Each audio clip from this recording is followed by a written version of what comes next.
Om Namo Bhagavate Vasudevaya. Om Namo Bhagavate Vasudevaya. Om Namo Bhagavate Vasudevaya. I welcome everyone on this sacred journey of the Bhagavad Gita, the book, the most popular one, yet the least understood. And for a reason, because Bhagavad Gita, or any scripture for that matter, cannot be understood simply by knowing the language. Just because someone knows Hindi or Sanskrit or English doesn't mean he will understand the message of the scriptures. Because scriptures are revealed, Bhagavad Gita is a revelation. And what is the qualification required? In the Srimad Bhagavatam it is explained, Yasya deve para bhaktir yatha deve tatha gurau tasyaite kathitahi artah prakashante mahatmanah. Only unto those great souls who have implicit faith in Guru and God are the imports of the Vedas revealed. So it is very important to understand how we can understand the Gita properly. On this path, on this journey, three things are required. Enthusiasm, which all of you have already shown by joining the Bhagavad Gita group, and second is determination. We have to have the determination to continue, because many times people are very enthusiastic in the beginning but then they become complacent. And third thing is patience. Patience is also required because Gita is addressing a wide variety of audience, and therefore wide variety of subjects have been discussed. So not everything is meant for everyone. There is the path of Karma Yoga, Dhyana Yoga, Bhakti Yoga, Jnana Yoga, Karma Kand, a lot of things like these. So many times it will happen that you will understand things, and many times you might not understand. But that should not bother you, because not everything is meant for you. Krishna is addressing a wide variety of individuals, because in this society there are people at different levels of intelligence, and Krishna is trying to cater to all those individuals and reconnect them to the source, reconnect everyone to him. And that is why one of the names of the Bhagavad Gita is Yoga Shastra. We all do yoga, but the real meaning of the word yoga is to link with the Supreme. So what is Bhagavad Gita? Why is it known as Yoga Shastra? Because it is a scripture, it is a Shastra which is teaching us the art of reconnecting with our source, that is God, that is the Supreme Lord Sri Krishna, through the path of Jnana Yoga, Dhyana Yoga, Karma Yoga or Bhakti Yoga. At the moment we are royally disconnected, or some of us might be connected but not that intensely or sincerely, or some of us might just be thinking how to reconnect with our Supreme Source, the Supreme Lord, whose parts and parcels we are. So Gita is catering to everyone's needs. Whichever level we are at, from there we can try and evolve or elevate ourselves. So the path shown by the Gita is very simple. Sometimes people have a misconception that if they start practicing spiritual life, they will have to give up so many things, they will have to detach themselves. But that's not true. The path of Gita is very simple. One does not have to give up anything, one simply has to add God to his life. It is not a path of rejection, it is a path of connection. You keep doing whatever you are doing, simply add this valuable dimension to your life. So we have to be enthusiastic and maintain that enthusiasm, determination. We have to be determined to go on day after day, because 20 minutes in a day is nothing. And also simultaneously we have to have patience. Some things we might understand, some things we might not be able to, and some things may make sense today and other things might not make any sense, but maybe tomorrow or 2 months later or 4 years down the line everything will start making sense. So therefore, patience is required. As we mature, we begin to understand the world around us. Similarly, as we mature in our spiritual life, we spend time, we practice the process, we begin to understand everything. We are spiritually neophytes children, so we are beginning this journey. So enthusiasm, determination, and patience. So what is the literal meaning of the word Bhagavad Gita? Bhagavad Gita means the song of God. Some statistical highlights. There are 18 chapters, 700 verses, around 575 verses are spoken by Krishna, around 81 spoken by Arjuna, 3 by Sanjay, and 1 by Dhritarashtra, Duryodhana's father. It appears as a part of Mahabharata. Mahabharata has 18 parvas. Parva is a collection of many chapters brought together having the same theme. So it appears in the Yuddha Parva. There are 18 parvas in Mahabharata. So it is a part of Mahabharata. Why did Vyasadeva, whose birthday we are celebrating today as Guru Purnima, actually Vyasa Purnama or Guru Purnima is Vyasadev's birthday. And all gurus are considered to be his representatives. Therefore, we are celebrating Guru Purnima. He is the real Guru who has compiled and passed on this knowledge to us. So, the reason behind writing Mahabharata was only this, so that people, while reading Mahabharata, reading these interesting stories, will also go through the Bhagavad Gita. So, the essential message of the Gita is to free us from lamentation, free us from confusion. How many times every day are we faced with questions for which we do not have any answers? How often are we compelled to make decisions without clear direction? At one time or another, we all get confused about what to think and what to do, and wonder where to turn for perfect knowledge. So on the battlefield of Kurukshetra, even Arjuna, the greatest warrior and devotee of his time, was confused about what to do. Lord Krishna, the Supreme Lord, was by his side. But Arjuna, in his illusion, in his confusion, which springs from very deep-rooted arrogance, false ego, when a person thinks that whatever he thinks or feels is right, he did not turn to Krishna for answers, at least not initially. But then Arjuna's transcendental intelligence reawakened, good sense prevailed, and he submitted himself to Lord Krishna to be enlightened.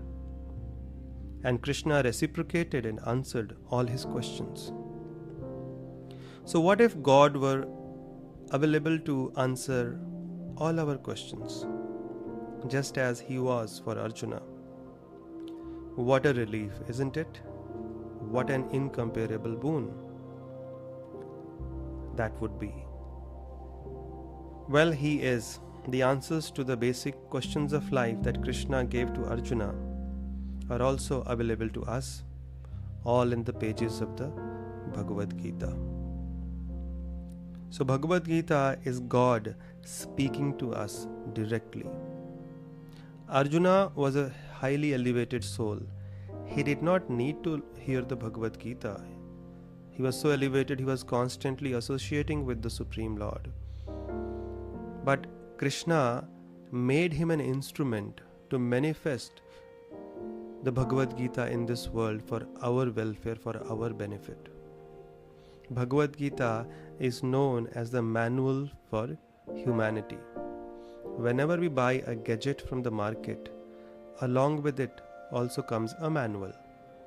The manual teaches us how to operate that particular gadget, which buttons to press, what will happen, which numbers to dial when something goes wrong. So that is the Bhagavad Gita.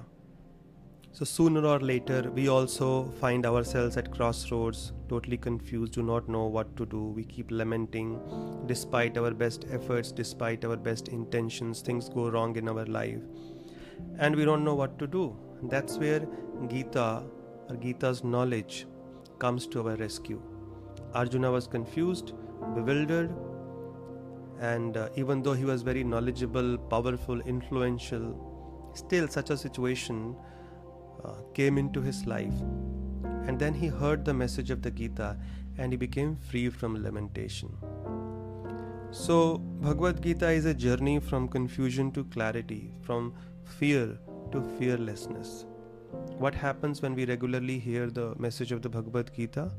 It is explained, Yasyam vai shuyamana nam Krishna parama purushe bhagavati utpadyate pumsam shoka moha bhayapaha. Three things will disappear from our life.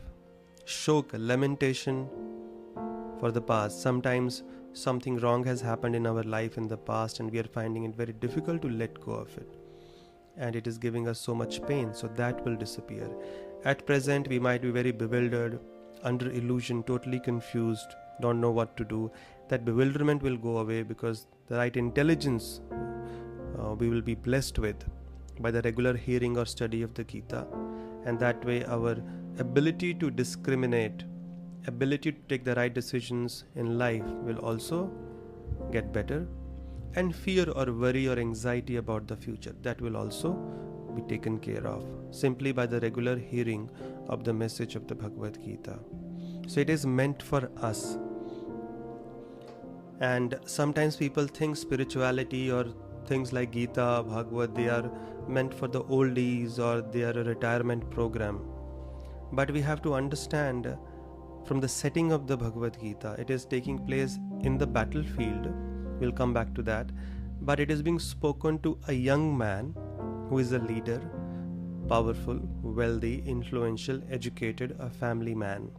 He's not even renounced. Sometimes people also have this misconception it is only meant for the sadhus, the saints. No. Krishna deliberately chose Arjuna to speak the Bhagavad Gita to convey this message. It is meant for the leaders in society. It is meant for everyone. It is meant even for the educated, the most powerful, the influential. And it is not a retirement program. So therefore he chooses Arjuna to deliver the message of the Bhagavad Gita to. And why does he choose such a setting as a battlefield? It was an urgent situation. The conch shells had been blown. And the next thing, as we might have many times seen in TV serials also, attack after the conch shells are blown. So both the armies are ready, and in the middle, suddenly Krishna decides to speak the Bhagavad Gita to Arjuna. Why couldn't he speak it to Arjuna before that? They had spent so much time together. Because everything that Krishna does has a deep message. And we need a proper teacher to understand that. So, our previous Vaishnava teachers, Acharyas on the Bhagavad Gita have explained why did Krishna choose a battlefield as a setting to speak the Bhagavad Gita. Because as I mentioned, Bhagavad Gita is meant for people like us. And especially people in Kali Yuga, they are very lazy when it comes to spiritual life, or they make excuses. I do not have time, I do not have energy, I'm so busy. But it's not about time, it's about desire. If we have desire for something, we must prioritize it. And then if we prioritize it, it will automatically happen. So between desiring and acting, there is something called priority.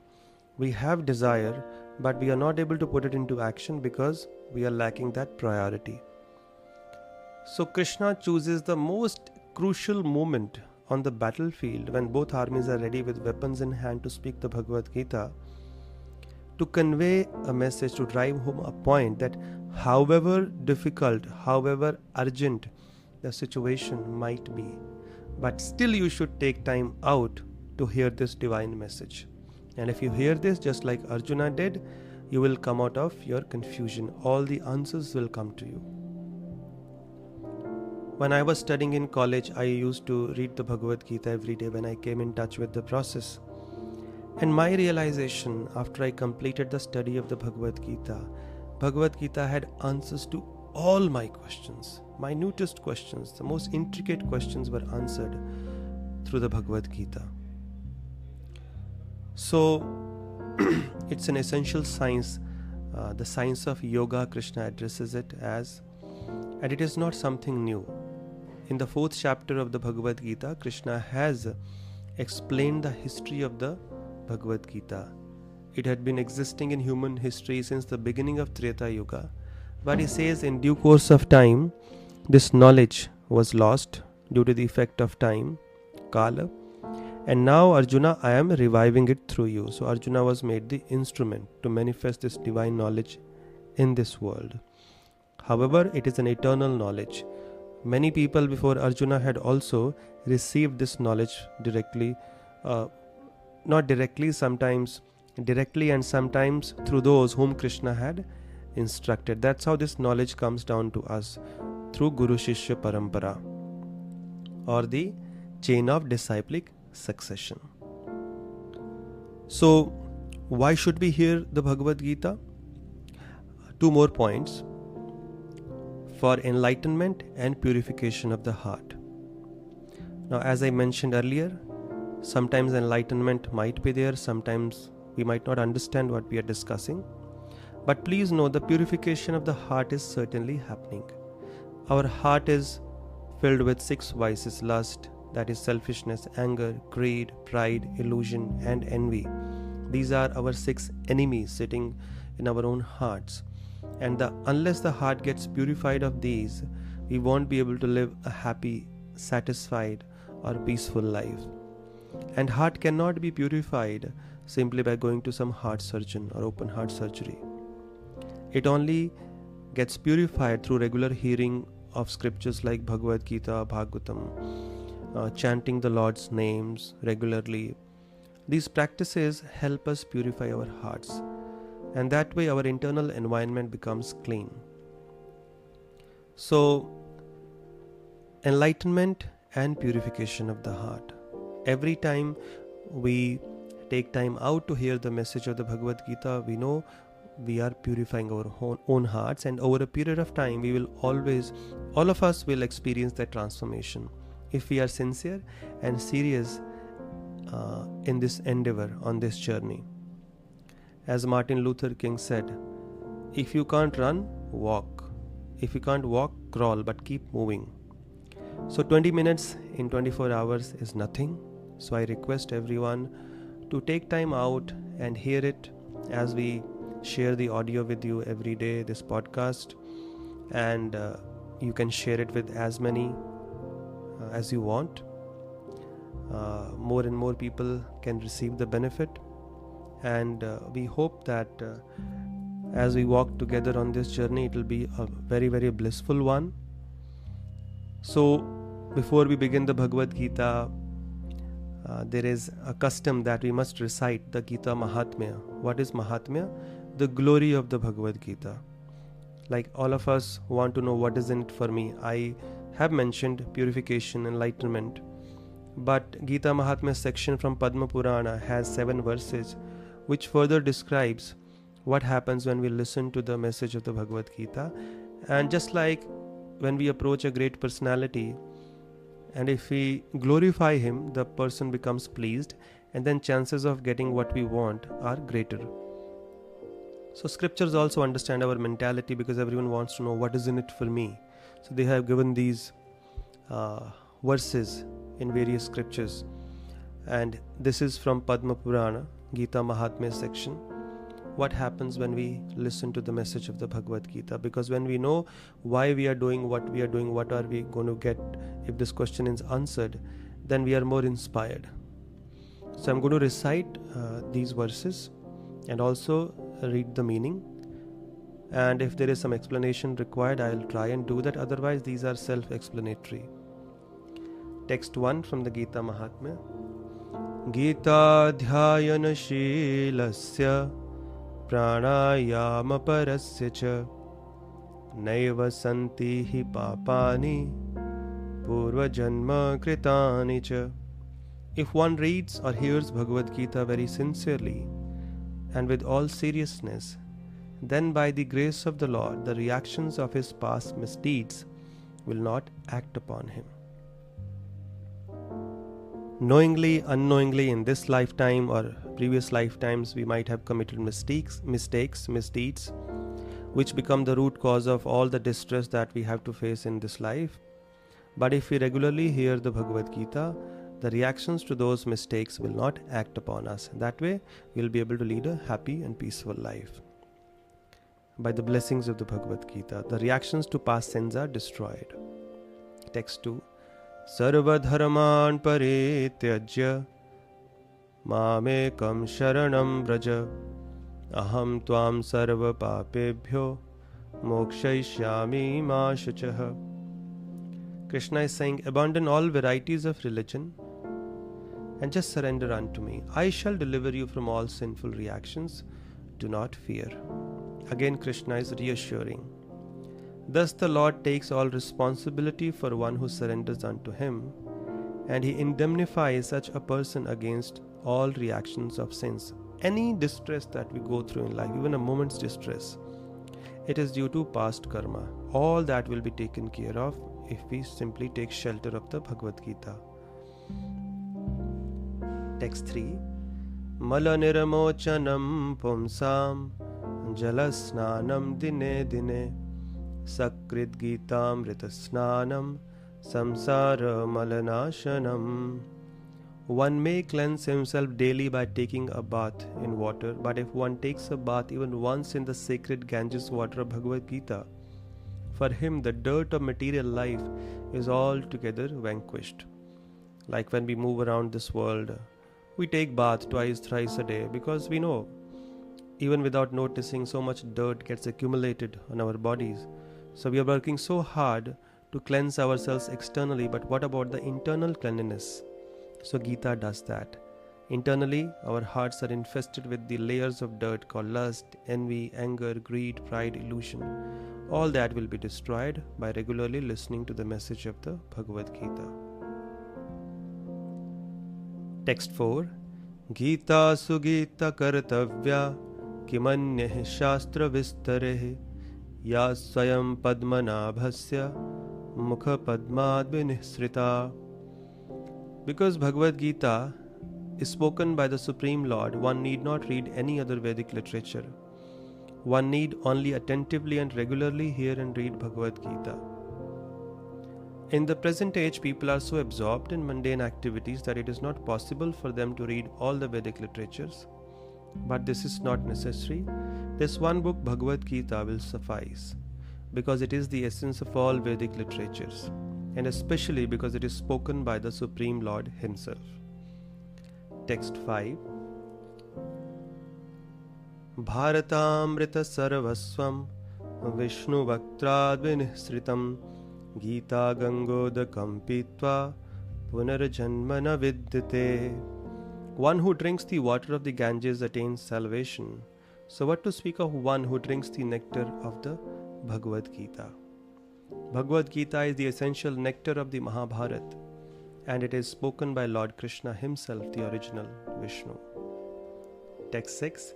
Sarvopanishado gavo dogdha gopalanandana partho vatsaha sudhir bhokta dugdham gitamritam mahat.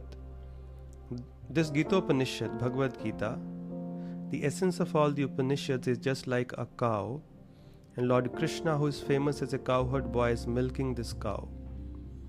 Arjuna is just like a calf, and learned scholars and pure devotees are to drink the nectarian milk of Bhagavad Gita. So the essence of the cow is the milk. If all the Upanishads, which are have a very special place among the Vedic literatures, so if all the Upanishads are like a cow, what is the essence of the cow? The milk. But to take the milk out, we need a cowherd boy. So that cowherd boy is Krishna. But who is the first recipient of the milk? The calf. Who is calf compared to here? Arjuna. So first Arjuna is drinking that nectarian milk of the Bhagavad Gita, then all of us are blessed with that. That is the meaning of this verse. And text number 7. Ekam shastram devaki putra gitam eko devo devaki putra eva eko mantras tasya namani yani karamapi ekam tasya devasya seva. So this verse from the Padma Purana means In this present day, people are very much eager to have one scripture, one God, one religion, and one occupation.